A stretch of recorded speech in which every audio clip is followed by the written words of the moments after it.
எல்லாருக்கும் ஹாய். நம்ம வந்து இன்றைக்கி வீட்டிலே தனியாத்தூள் எப்படி அரைக்கணும்னு பார்க்கலாம். அதுக்கு 1 கப்பு நான் முழு தனியாக எடுத்திருக்கேன். 1 கப்பு தனியாக உள்ளே சேர்த்துக்கிறேன். நல்லா மிக்ஸ் பண்ணி விடலாம். அனல் வந்து நான் லோ ஃப்ளேமில் தான் வச்சுருக்கேன். நான் லோ ஃப்ளேமில் 6 நிமிஷம் நான் ரோஸ்ட் பண்ணேன். அவ்வளோதான். இப்போ நம்ம எடுத்துடலாம்.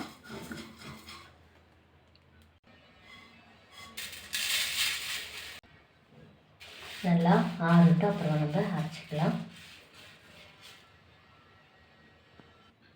அவ்வளோதான். சூடெல்லாம் ஆறிடுச்சு. 4 நிமிஷம் ஆகுது.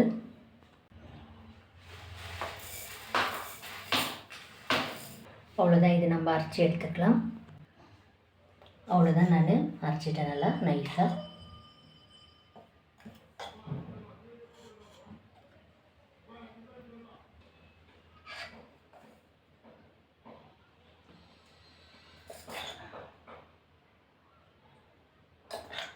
அவ்வளோதான். இது ஒரு பாட்டிலை நம்ம போட்டு வச்சுட்டு நம்மளுக்கு தேவைப்படுறப்ப நம்ம எடுத்துக்கலாம்.